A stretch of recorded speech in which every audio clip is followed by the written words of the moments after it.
like it, Daddy? Very much.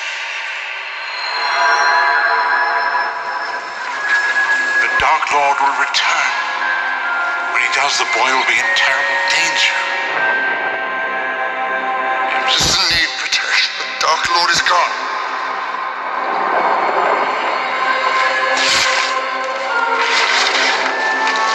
You were named after two headmasters of Hogwarts. Albus Severus Potter. Go and find Severus. Bring him to me.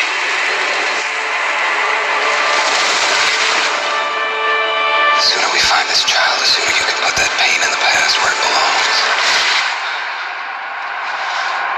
Dad. They never learn. Such a pity. Nobody else is going to die. Not for me. Maybe the chosen one, maybe. This is a whole lot bigger than that. It's always been bigger.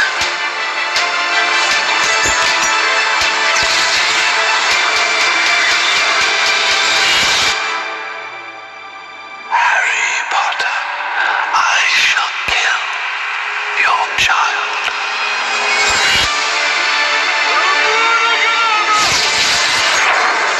He will come to me, do you understand?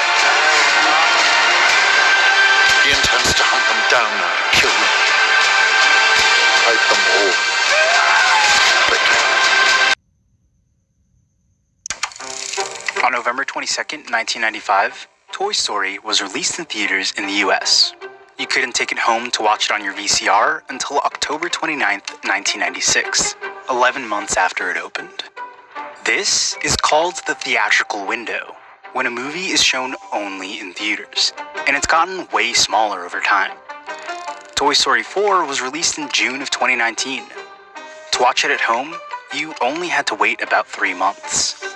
This shrinking window is the result of a decades-long fight between movie theaters and movie studios. But how much smaller can the window get? Are movie theaters close to becoming a thing of the past? Thanks to a Supreme Court case from the 1940s, movie studios and theater owners in the US are separate entities. For a while, the only way to see a movie was to go to a theater. But pretty soon, Television, VHS, DVD.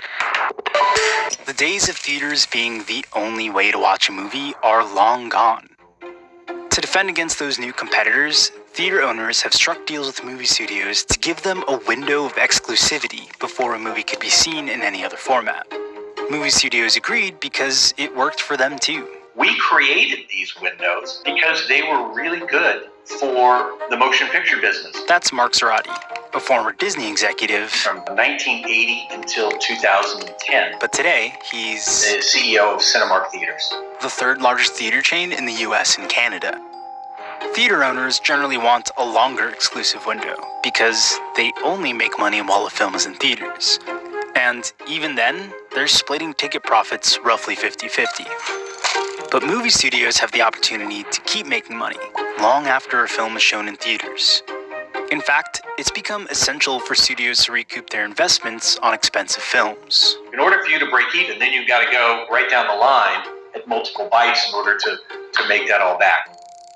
In the beginning, the minimum theatrical window was quite long, but obviously, Over time, that's shrunk. With the introduction of DVDs, you had a window at roughly 6 months. The window prior to the pandemic was essentially 74 days before a movie would go to electronic sell-through. that means a digital release you can buy on a platform like iTunes. And then at 90 days, they would take it to DVD, VOD, and then after that, they would take it to pay television or streaming. That's kind of how the sequence is.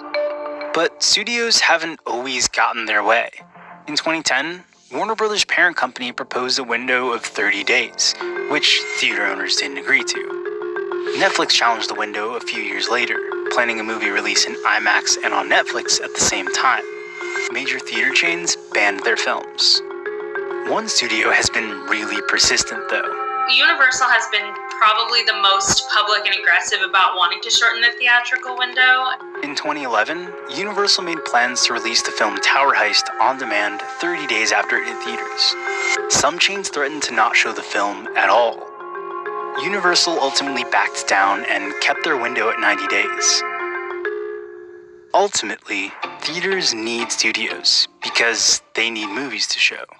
Studios need theaters to make big money and get big press.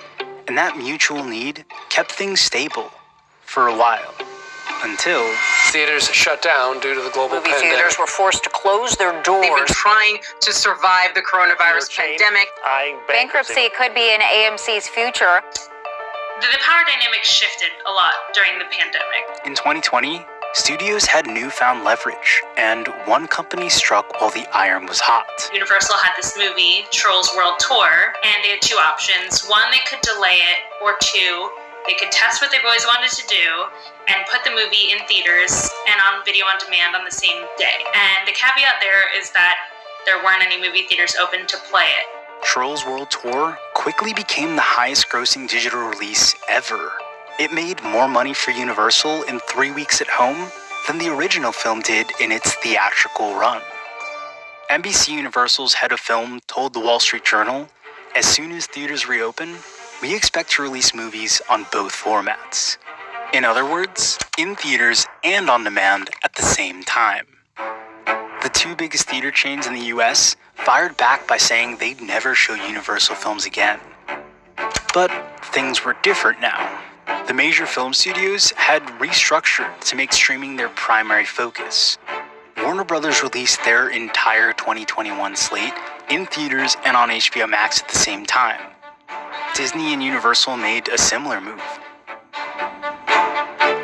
With that upset came time for theater owners and Universal and the other studios, frankly, to start having those conversations and working out about what the future looks like and what a post-pandemic model is.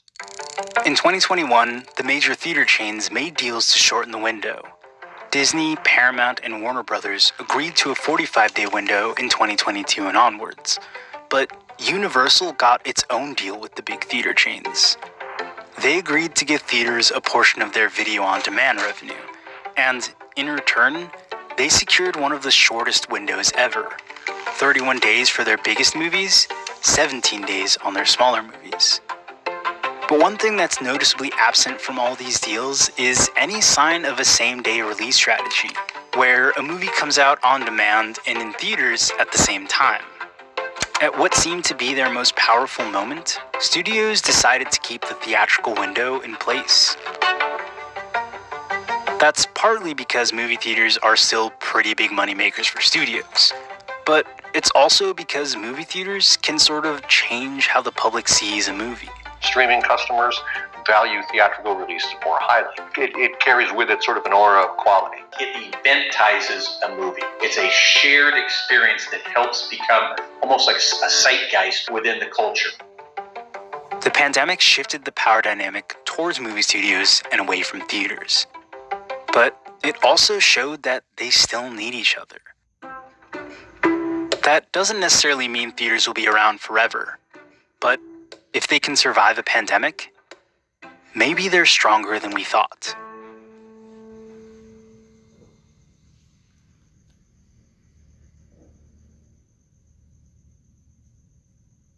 A, B, C, D.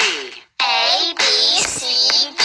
In the morning, brush your teeth. In the morning, brush your teeth. E, F, G, H. E, F, G, H. Hurry up and don't be late. Hurry up and don't be late. I, J, K, L. I, J, K, L. Learn the letters very well. Learn the letters very well. M, N, O, P, Q. M, N, O, P, Q. What we say is what we do. What we say is what we do.